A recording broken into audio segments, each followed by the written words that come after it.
যুদ্ধবিরতির ঘোষণা দিলেও থামেনি রাশিয়া ইউক্রেন সংঘাত। ইউক্রেন ১,০০০-এর বেশি হামলা চালিয়েছে বলছে রাশিয়ার প্রতিরক্ষা মন্ত্রণালয়। এর মধ্যে আর্টিলারি ও শত শত ড্রোন হামলা রয়েছে। অন্যদিকে ইউক্রেনের প্রেসিডেন্ট ভলোদিমির জেলেনস্কির অভিযোগ, যুদ্ধবিরতি কার্যকর হওয়ার প্রথম কয়েক ঘণ্টাতে শতাধিক হামলা চালিয়েছে রাশিয়া। তার দাবি, ইউক্রেনীয় অবস্থান লক্ষ্য করে ৮৫০টির বেশি ড্রোন হামলা চালিয়েছে রুশ বাহিনী। ইউক্রেনের অভিযোগ, ৬ মে থেকে পূর্ণাঙ্গ যুদ্ধবিরতির প্রস্তাব প্রত্যাখ্যান করেই হামলা চালিয়ে যাচ্ছে রাশিয়া। শুক্রবার সামাজিক মাধ্যমে দেয়া পোস্টে আবারও ইউক্রেন রাশিয়ার মধ্যে ৩ দিনের যুদ্ধবিরতির কথা জানান মার্কিন প্রেসিডেন্ট ডোনাল্ড ট্রাম্প।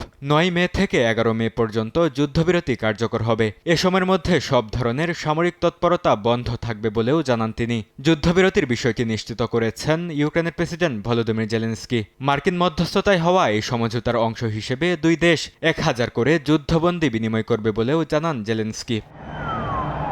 ট্রাম্পের প্রস্তাবিত যুদ্ধবিরতিতে সম্মত হয়েছে রাশিয়া। ৯ থেকে ১১ মে পর্যন্ত ইউক্রেনের সঙ্গে সাময়িক যুদ্ধবিরতি কার্যকর থাকবে বলে জানিয়েছে ক্রেমলিন। এই সময়ের মধ্যেই কিয়েভের সঙ্গে যুদ্ধবন্দী বিনিময় হবে বলে নিশ্চিত করেছে মস্কো। যুদ্ধ পরিস্থিতির মধ্যে ইউরোপীয় ইউনিয়ন আবারও রাশিয়ার সঙ্গে আলোচনার সম্ভাবনার কথা বলছে।